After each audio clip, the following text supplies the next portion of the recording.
Kemi Badenoch's leadership of the Conservative Party increasingly resembles a ship drifting without a rudder, and her latest rhetorical misfire, dismissing those who wish it were still 1995, manages to be both historically ignorant and politically self-defeating.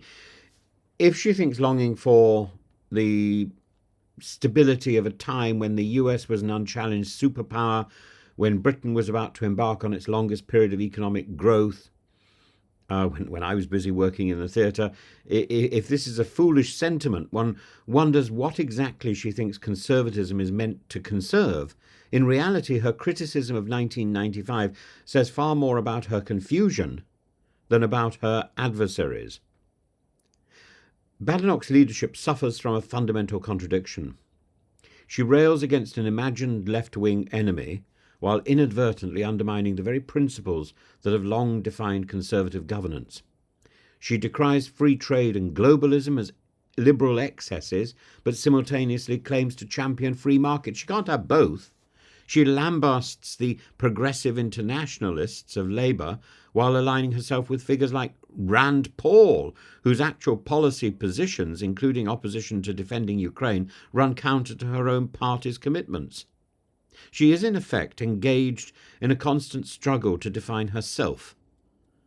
But rather than drawing from a coherent ideology, she instead cycles through slogans and grievances without recognising their inherent contradictions. It's as if, as I've been saying all along, she doesn't really do the work. Her recent foray into the alternative media space and trigonometry also underscores this identity crisis. Badenoch appears to believe that a political party can be governed through the podcast circuit and the approval of the anti-woke right, but in her desperation to appeal to this audience, she's found herself entangled with voices that openly flirt with ethno-nationalist rhetoric. The fact that a podcast she recently graced later questioned whether Rishi Sunak is truly English should cause alarm, shouldn't it? Especially given that Badenoch, a black woman leading the Conservative Party, is highly unlikely to secure political capital among those who view British identity through an exclusionary lens. If she thinks this crowd will reward her, she's sorely mistaken. Oh, and of course, Suella Braverman has leapt on that bandwagon as well. Then there's her attempt at foreign policy posturing, which has proven to be an intellectual car crash in slow motion. At the Alliance for Responsible Citizenship conference, Badenoch tried to position herself as an advocate for free markets and trade, principles that ironically define the very world of 1995 that she so derides. And meanwhile, she oscillates between championing net zero policies when in government and disowning them when in opposition, revealing a degree of opportunism that makes even the most cynical politician blush. Her stance on climate change has been anything but principled. She's supported Boris Johnson's net zero ambitions, now rails against them while running for leadership, then backs Rishi Sunak's watered-down versions, only to claim now that there was never a plan in the first place. Well, not a plan she could discern. Badenoch is not merely inconsistent. She is transparently rewriting history, or just simply making it up as she goes along. If all of this were not enough, her domestic policy positions appear equally muddied. She's attacked the bloated state while opposing even the most modest attempts to means-test pensioner benefits. She positions herself as a champion of economic pragmatism, but refuses to acknowledge the trade-offs inherent in governing. And most damagingly, she's failed to recognise that the threats to her self-styled vision of conservatism don't come from the left, but from the far-right forces that she mistakenly courts. She's muddled.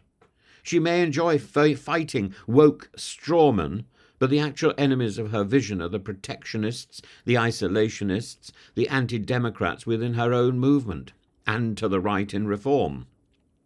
Badenoch's failure to realise this makes her not just an ineffective leader, but actually a dangerous one.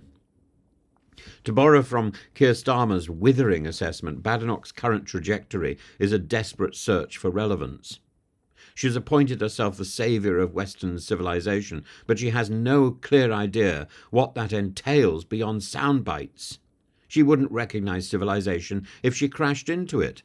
Starmer's dismissal of her claim that she influenced government policy — I didn't even see her proposal — was not just a personal slight, it was a devastating encapsulation of her irrelevance in the political landscape.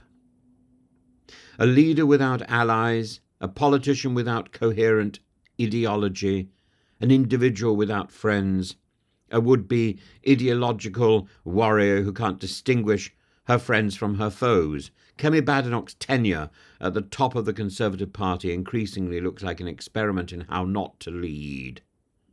If she wishes to avoid total political oblivion herself, and if she wishes to avoid bringing her party down with her, then she would do well to reflect on her contradictions before they consume her entirely in some sort of bloated whirlwind of disaster.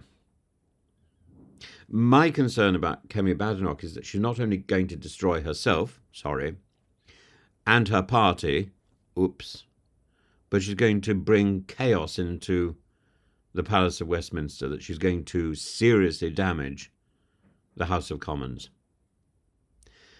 At the moment, she looks as if she will continue to be a leader in name only, isolated, incoherent, and ultimately unelectable.